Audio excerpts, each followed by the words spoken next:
What happens when a brilliant 14-year-old black student dares to correct his teacher and she vows to destroy him for it? Julian Parker only wanted to learn, but his excellence challenged her bias. Now, the whole school is watching. Will truth rise or be erased by prejudice? Stay with us to see what no one saw coming. Before we continue this incredible story, let us know where you're watching from. If you enjoy stories like this, subscribe to the channel, because tomorrow we have another inspiring story you won't want to miss. Julian Parker stood at the front gates of Westbridge Academy, his breath misting in the cool morning air, his hands gripping the straps of a brand new backpack like it held the weight of more than just textbooks. The campus before him, red brick buildings with ivy climbing their walls, manicured hedges, and clock towers that gleamed in the early sunlight, looked like something out of a brochure. But it wasn't the beauty of the place that made his heart thump harder with every step. It was what it represented: opportunity, pressure, expectation. His mother, Renee, had whispered a simple phrase to him before she left for her overnight hospital shift. "Walk in with your head high, baby. You earned this." She always said that. Even when her feet ached and her eyes were rimmed with exhaustion from back-to-back double shifts, she had sacrificed too much for this moment to mean anything less than everything. Room 204, Advanced Mathematics. Julian found it on his schedule, tucked the paper back into his pocket, and stepped into the classroom. It was already half full. Students with perfect posture, pressed uniforms, and the quiet confidence of those who'd grown up being told they belonged. He took a seat in the second row, close enough to focus, far enough not to stand out. That hope would be short-lived. At precisely 8 a.m., Ms. Veronica Aldridge entered the room. She was tall, with steel-gray eyes and the kind of presence that could chill a room with a single glance. Her heels clicked like metronomes on the tile floor. When her gaze swept the classroom and landed on Julian, something subtle shifted. Her smile paused, her posture stiffened, then continued as though nothing had happened. But Julian noticed. He always noticed. "You're here," she began, "because you've demonstrated exceptional aptitude in mathematics. But let me be clear. Excellence is earned, not inherited." Her eyes flickered back to Julian for half a second longer than anyone else's. And just like that, Julian knew. His biggest challenge this semester wasn't going to be calculus. It was going to be convincing Ms. Aldridge that he belonged. The first week at Westbridge unfolded with a deceptive calm. The halls bustled with polished shoes and overachievers, the air thick with the quiet confidence of legacy students and high expectations. Julian moved among them like a shadow, blending in when he could, watching carefully when he couldn't. His other teachers, Ms. Navarro in English, Coach Larkin in Phys Ed, Mr. Singh in Chemistry, were firm but kind, curious about his background, even encouraging. But in Advanced Mathematics, Ms. Aldridge's class, things felt different. Each day the disparity sharpened. Julian noticed how she greeted certain students by name and with warmth. "Good morning, Charlotte. Ready to conquer derivatives today?" But offered him nothing more than a curt nod or a glance that slid past him like he wasn't there. When he raised his hand to contribute, she either looked right through him or called on someone else. The worst part wasn't being ignored, it was the precision with which she did it, like she'd already decided what he was capable of, like she was just waiting for him to prove her right. The pattern wasn't lost on his classmates either. One afternoon after class, Julian heard two students whispering behind him as they packed their bags. "He always knows the answers," one muttered. "So why doesn't she ever call on him?" The other shrugged. "My dad says she's old school. Maybe too old school." Julian pretended not to hear. By the end of the second week, their first in-class assessment arrived. Ms. Aldridge passed out the test papers row by row, offering soft encouragements. "Take your time. Remember what we practiced," to every student but him. When she reached Julian's desk, she dropped the paper without a word, the page fluttering as it landed face down. Julian flipped it over and stared at the equations, his heart steady. Math didn't care what she thought of him. Numbers were fair, even when people weren't.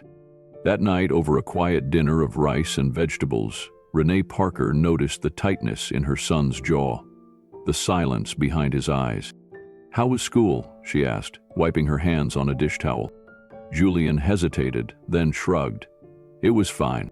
Renee raised an eyebrow. "Try again?" He sighed. "My math teacher. I don't think she likes me." Renee sat across from him, folding her arms gently. "Is it because you're not trying?" "No, I always try. I know the material." She looked at him for a long moment, her expression soft but firm. "Then you hold your head high and keep going.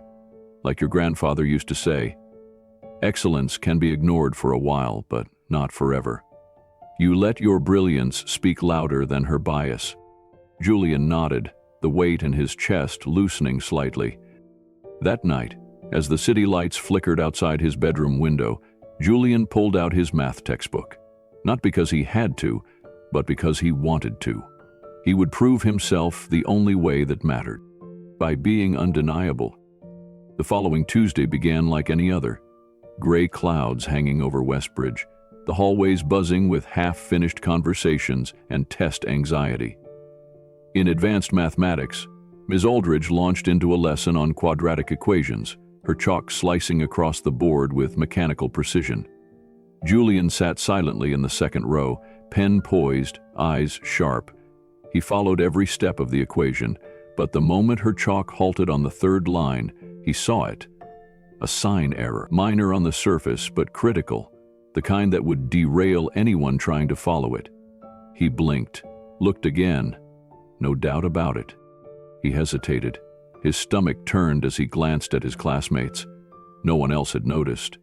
And after the way she'd shut him out before, would it even matter? His mother's words flickered in his mind like a flame in the dark. "Let your brilliance speak louder than her bias." Slowly, Julian raised his hand. Miss Aldridge didn't turn right away. When she finally acknowledged him, her jaw tightened. "Yes, Mr. Parker?" Her voice was clipped, like she was already bracing for a waste of time. Julian spoke carefully. "I think there might be a sign error in the third step. When you distribute the negative across the conjugate, the term should be negative throughout." Silence. A few students turned in their seats. Ms. Aldrich stared at the board, then at the equation. She didn't respond. She simply erased the step and rewrote it, this time correctly. No acknowledgement, no nod, just a dismissive flick of the wrist, and "let's continue."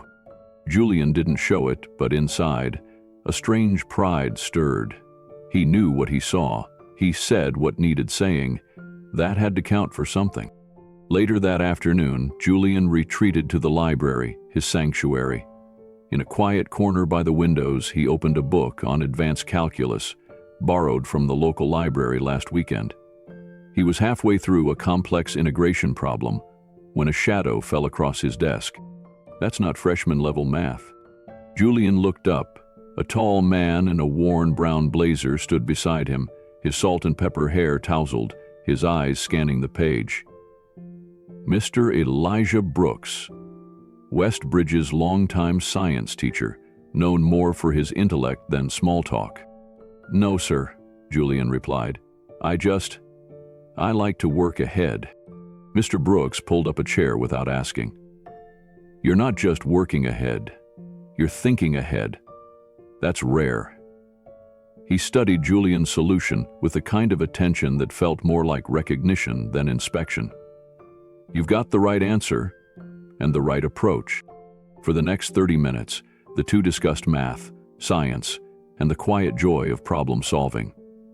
Mr. Brooks shared his own story, how 20 years ago he'd been the only black student in his graduate physics program, how he learned to navigate rooms that looked at him like a mistake.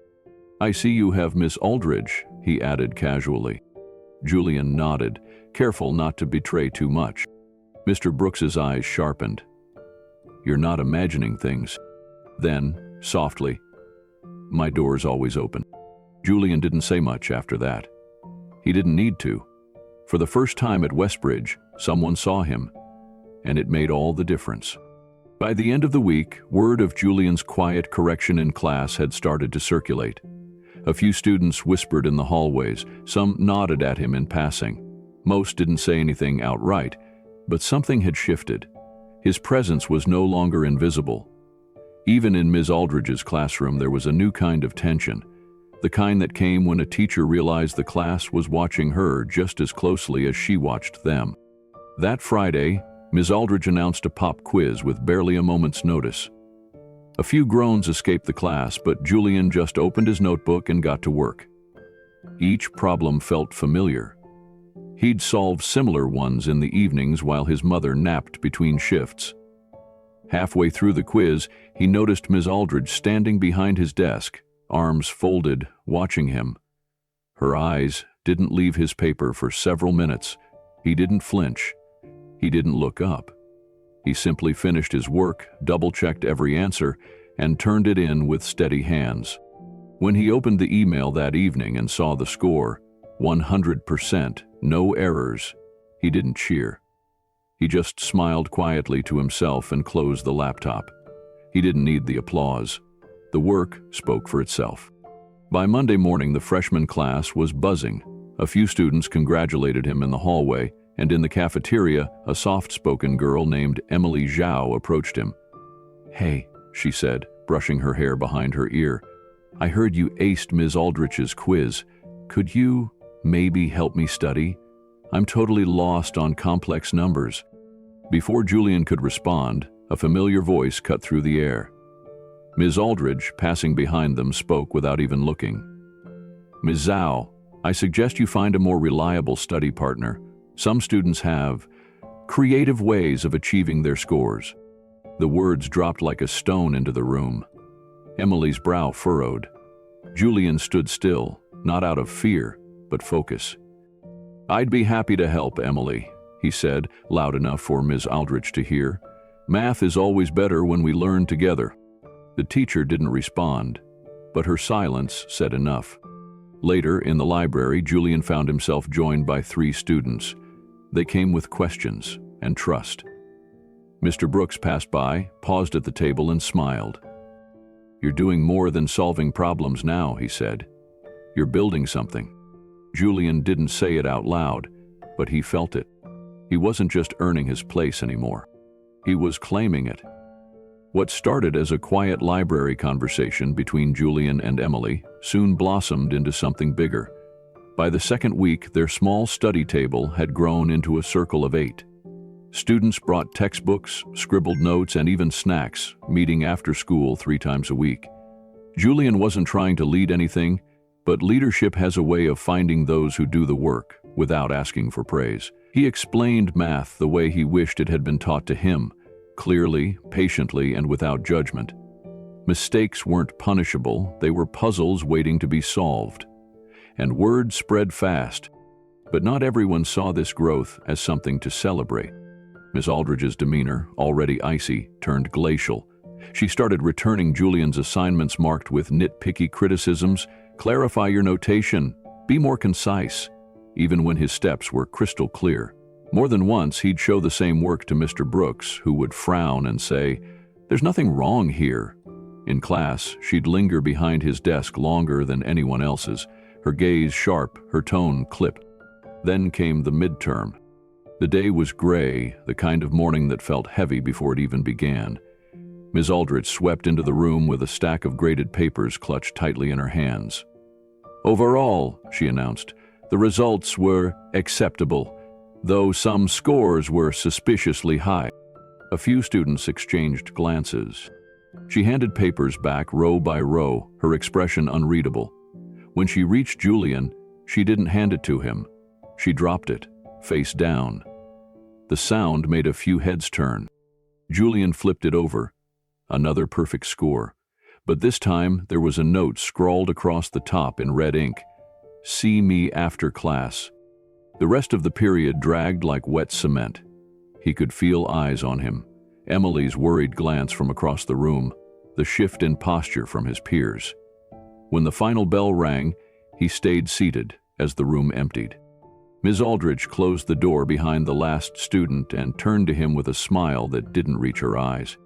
"Mr. Parker," she began sweetly, "would you care to explain how you achieved this score?" Julian blinked. "I studied. I did all the practice problems. Let me be clear," she interrupted. "Your answers match the solution key perfectly, word for word, even the steps. I find it hard to believe that someone of your background could achieve that without assistance." Her words hit like a slap, sharp, calculated, and soaked in venom. Julian's fists clenched in his lap, but his voice remained steady. "I can solve any of those problems again right now. In front of you. Pick one." She stared at him for a long moment, the silence growing thick. "That won't be necessary," she said finally. "But know this, I'll be watching you very carefully." Julian left the room not angry, but hollow. The accusation wasn't about one test. It was about him, who she believed he couldn't be.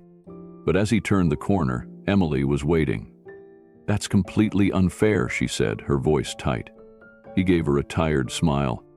"Then I guess I'll just have to keep being unfairly excellent."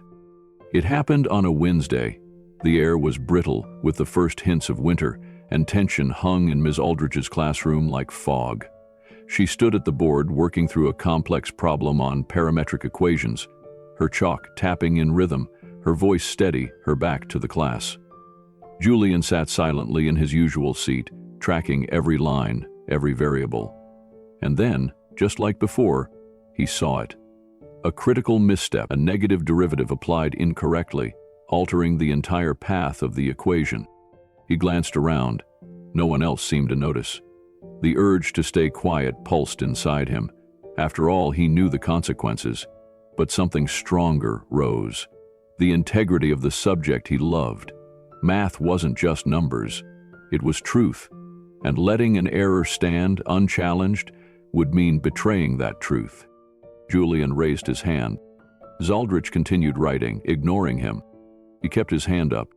Finally, with visible irritation, she turned. "Yes, Mr. Parker?" "There's a mistake in the parameterization," Julian said evenly. "Step 3, the derivative should be negative. It changes the entire result." The room fell quiet. Every student was watching. Aldrich stiffened. "If you think you can teach the class better than I can," she said, her voice dripping with sarcasm, "perhaps you'd like to come up here and do so." A beat passed. And then Julian stood. His knees shook slightly, but his eyes didn't waver. "I can show you where the mistake is," he replied, "if that's okay." The room held its breath. "Sit down," Ms. Aldrich snapped, her voice rising. "But it's incorrect," Julian insisted gently. "The negative sign—" "I've had enough," she exploded, her voice now a storm of fury. She stepped toward him, red-faced, eyes blazing. "You're disruptive, arrogant, always trying to show off. With your perfect scores and your little study group, you think you're better than everyone? You think I don't know what this is?"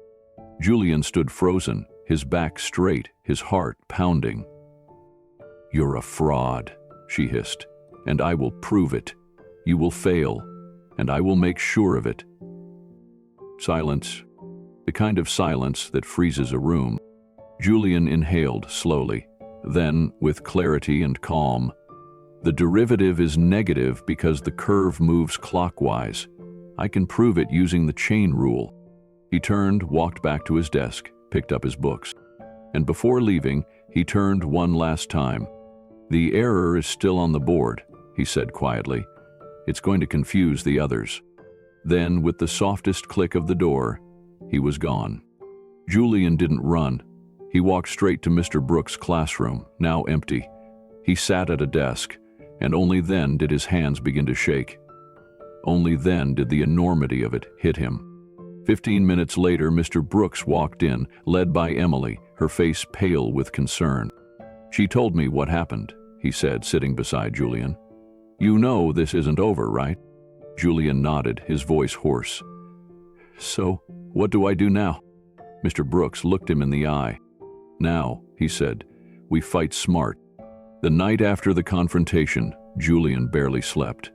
He stared at the ceiling, mind looping through every word, every glare, every insult hurled in front of 30 classmates.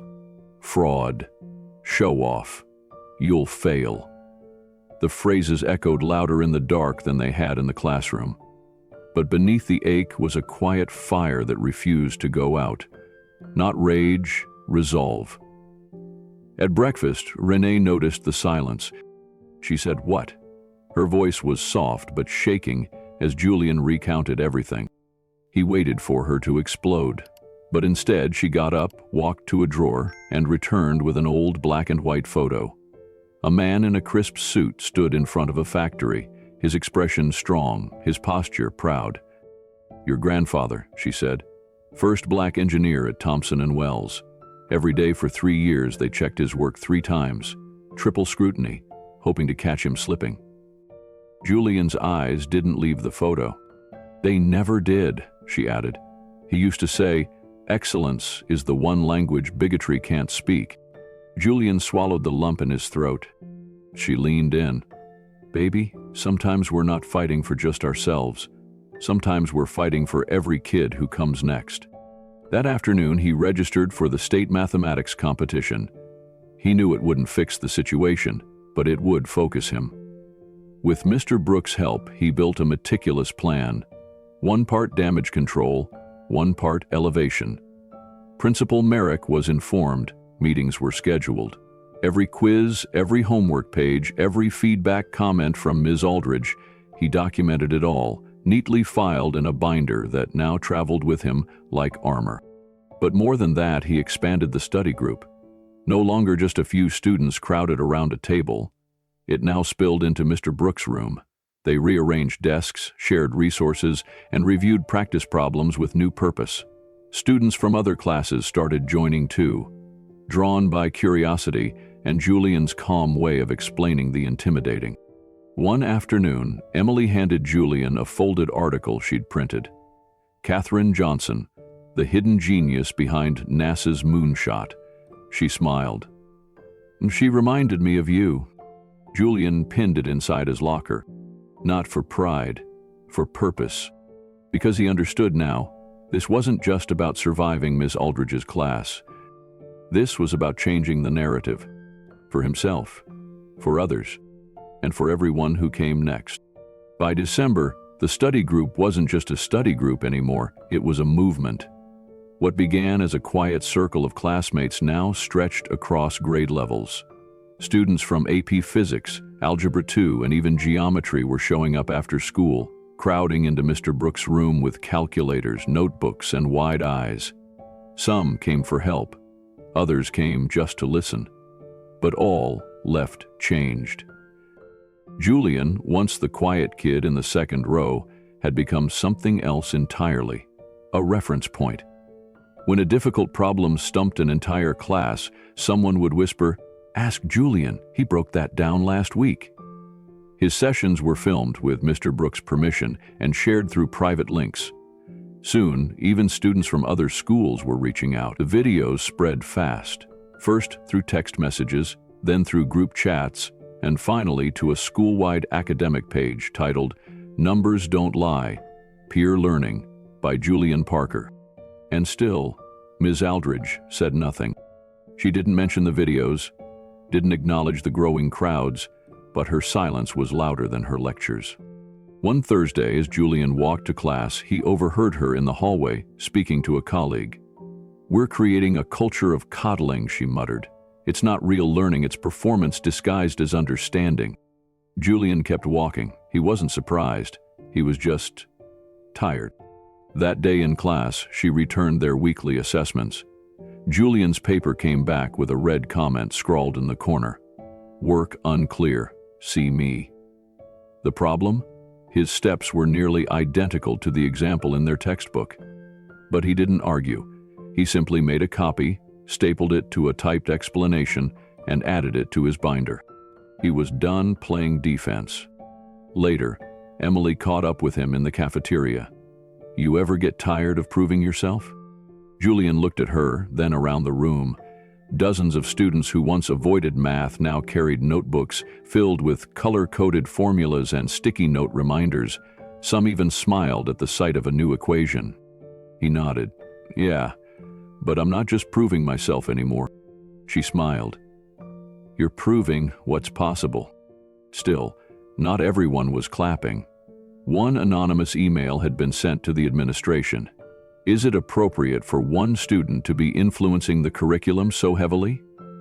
Ms. Aldridge's fingerprints weren't on it, but the tone was unmistakable.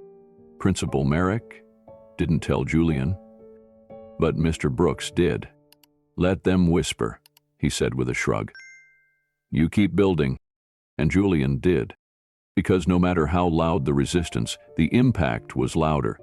The morning of the final exam dawned bitterly cold, but Julian was already awake before the sun rose, sitting at his desk, flipping through pages of notes with a quiet intensity.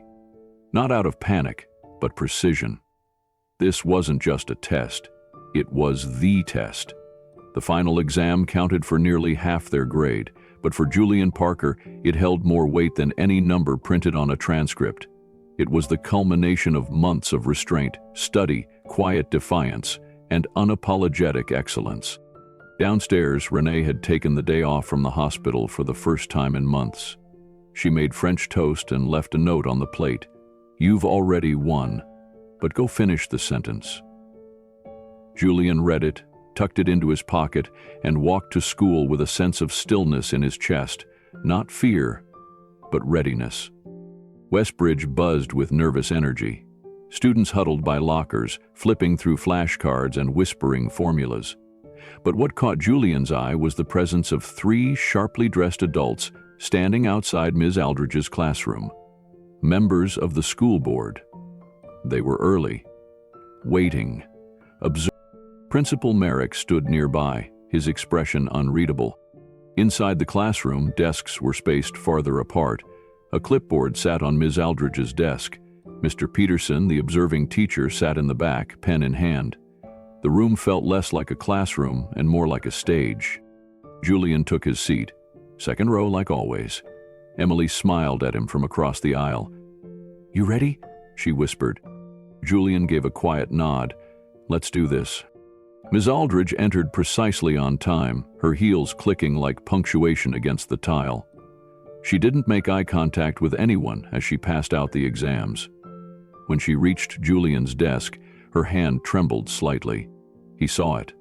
So did Peterson. "You have 2 hours," she announced. "Show all your work. Any sign of academic dishonesty will result in immediate failure." Julian opened the test. The first problem? An optimization equation eerily similar to one they'd solved during a filmed study session. He almost smiled. He worked in silence, every calculation methodical, every theorem cited. He didn't race. He unfolded each problem layer by layer, like solving a puzzle no one else could see. And when Ms. Aldridge lingered behind his desk for a full minute, watching him like a hawk, he didn't flinch. He didn't even look up. He finished with time to spare, reviewed every answer, and when the clock hit 0, he closed the booklet and pushed it forward. Walking out of that room, Julian didn't feel relief. He felt release. And for the first time in months, the weight that had clung to his shoulders, bias, doubt, resistance, began to lift. But the real test, he knew, hadn't been written on paper. It had been written across every moment. He chose dignity over defiance. And now, every eye was watching what he'd built. The morning the results were posted, Westbridge felt different. The air buzzed, not just with test anxiety, but anticipation. Students crowded the hallway outside the main bulletin board, phones in hand, hearts in throats. Somewhere in that crowd, Julian stood still, his binder clutched to his chest, Emily beside him. Neither spoke. Suddenly, a senior pushed through the crowd. "They're up!" Gasps, murmurs, a rising hum.